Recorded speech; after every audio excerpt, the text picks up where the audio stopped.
Hi friends, ഇന്ന് നമ്മൾ നോക്കാൻ പോകുന്നത് MG യൂണിവേഴ്സിറ്റിയിലെ BCA കോഴ്സിൻ്റെ മാത്സിലെ ട്രാൻസ്പോർട്ടേഷൻ പ്രോബ്ലം ആണ്. അതിനകത്തിലെ ലോവസ്റ്റ് കോസ്റ്റ് എൻട്രി മെത്തേഡ് അഥവാ LCM മെത്തേഡാണ് ഇന്ന് ചെയ്യാൻ പോകുന്നത്. ഇത് ട്രാൻസ്പോർട്ടേഷൻ പ്രോബ്ലത്തിലെ നോർത്ത് വെസ്റ്റ് കോർണർ റൂള് കഴിഞ്ഞിട്ടുള്ള രണ്ടാമത്തെ റൂളാണ് LCM മെത്തേഡ് എന്ന് പറയുന്നത്. ഇവിടെ നമ്മൾ NCM അഥവാ നോർത്ത് വെസ്റ്റ് കോർണർ റൂളിൽ ചെയ്ത പോലെ തന്നെ സപ്ലൈ ഈക്വൽ ഡിമാൻഡ് ചെയ്ത് TP ബാലൻസ്ഡ് ആണോ എന്ന് നോക്കണം. നമ്മൾ നോർത്ത് വെസ്റ്റ് കോർണർ റൂളിൽ 2 ആയിരുന്നു ഇടുന്നത്. അതേ സെയിം ക്വസ്റ്റ്യൻ തന്നെയാണ് നമ്മളിപ്പോൾ ചെയ്യുന്നത് കേട്ടോ. ഇവിടെ ചെയ്യേണ്ടത് എന്താണെന്ന് വെച്ചാൽ ഈ ക്വസ്റ്റ്യനിൽ നമ്മൾ മറ്റേ ക്വസ്റ്റ്യനുമായിട്ടുള്ള ആകെ ഡിഫറൻസ് എന്താണെന്ന് വെച്ചാൽ ഈ ടേബിളിനകത്തുനിന്ന് ഏറ്റവും ചെറിയ വാല്യൂ, ഇപ്പോൾ 1, 2, 5, 4, 7 അങ്ങനെ കുറേ വാല്യൂസ് ഉണ്ട് അതിൽ ഏറ്റവും ചെറിയ വാല്യൂ ഏതാണോ അതിപ്പോൾ ഒന്നിൽ കൂടുതലുണ്ടായാലും ഇഷ്ടമുള്ളൊരു വാല്യൂ എടുക്കുക. ഞാനിപ്പോൾ 1 ആണ് എടുക്കുന്നത്. നിങ്ങൾക്ക് വേണേൽ ഈ 1 എടുക്കാം. ഈ 1 എടുത്തിട്ട് നേരത്തെ ചെയ്ത സെയിം പ്രൊസീജിയർ തന്നെ കേട്ടോ. നേരത്തെ ചെയ്ത സെയിം പ്രൊസീജിയർ ഈ 1 എടുത്തിട്ട് അതിൻ്റെ സപ്ലി നോക്കണം, ഡിമാൻഡ് നോക്കണം. സപ്ലിയിലും ഡിമാൻഡിലും ചെറുത് ഏതാണോ അത് അലോക്കേറ്റ് ചെയ്യണം.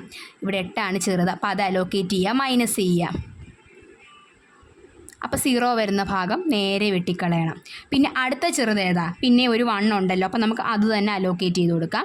അവിടെ 7, 14 സപ്ലൈ നോക്കണം, ഡിമാൻഡ് നോക്കണം. ചെറുത് ഏതാണോ അത് ഇൻപുട്ട് ചെയ്യണം. 0 വന്നു, ഇവിടെ 7 വരും. അടുത്ത ചെറിയ വാല്യൂ നോക്കണം. പിന്നുള്ളത് 2.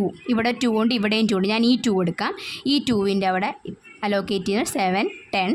7 ആണ് ചെറുത്, 7 അലോക്കേറ്റ് ചെയ്ത് 0. ഇവിടെ 3 വരും. അടുത്തത് പിന്നെ ഒരു 2 ഉണ്ട്, അപ്പോൾ 0 വന്ന ഭാഗം നമ്മൾ ക്യാൻസൽ ചെയ്ത് കൊടുക്കാൻ മറക്കല്ലേ. പിന്നെ അലോക്കേറ്റ് ചെയ്ത ഭാഗം ഇത് നമ്മൾ ക്യാൻസൽ ചെയ്യാൻ വിട്ടു കേട്ടോ. ഇതും ക്യാൻസൽ ചെയ്യണം.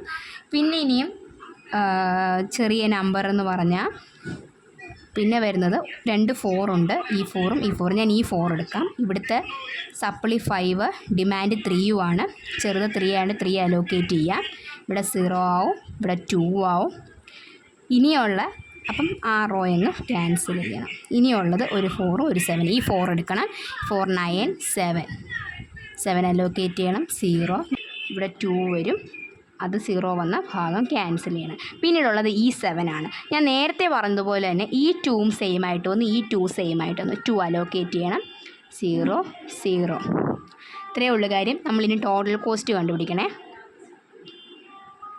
നേരത്തെ ചെയ്ത പോലെ തന്നെ 7 × 2 + 4 × 3 + 1 × 8 + 4 × 7 + 1 × 7 + 2 × 7.